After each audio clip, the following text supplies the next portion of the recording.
صحابي د صحابیت نه انکار کول په دې باندې کفر نه لازمي. ابو بکر صدیق رضی الله تعالی عنہ دا صحابیت نه انکار کول لا سړی کافر ګرځي. ابو بکر صدیق رضی الله تعالی عنہ دا هغه صحابي دی چې د هر صحابي د صحابیت نه انکار کول په دې باندې کفر نه لازميږي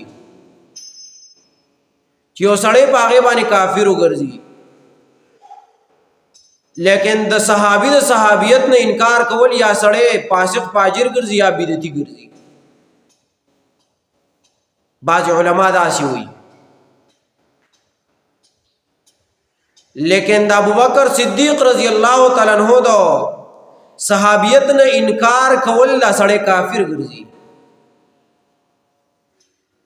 د هر صحابي د صحابیت نه چې چا انکار وکړي چې د پلان کې صحابي نه دی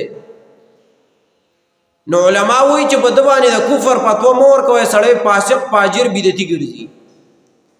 لیکن کچا د ابوبکر صدیق رضی الله تعالی عنہ دا صحابیت نه انکار وکړي دا سړی عین کافر ګرځي. ځکه د ابوبکر صدیق رضی الله تعالی عنہ صحابیت اغاف نصوص قطعیه سره ثابت دی.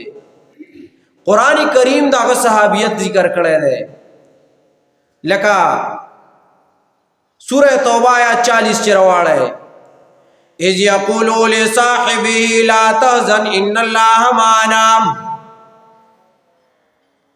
اللہ تبارک و تعالی سورہ توبہ آیات 40 کے ہوئے اذ یقول لصاحبه لا تحزن ان اللہ معنا.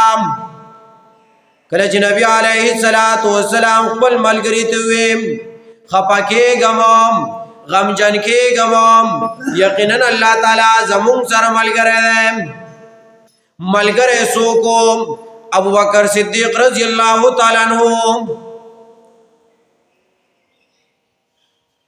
نبی علیہ الصلوۃ والسلام وتا دا اللہ خبر وکړم چې لا تحزن مغم جن کېګا مېریګا ان الله معنا.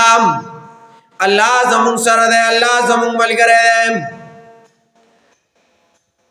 نو د ابوبکر صدیق رضی اللہ تعالی عنہ دا هغه د صحابیت او دا هغه د صحبت د نبی علیہ الصلوۃ والسلام نه انکار کول سړی کافر کیږي کفر لازمیږي.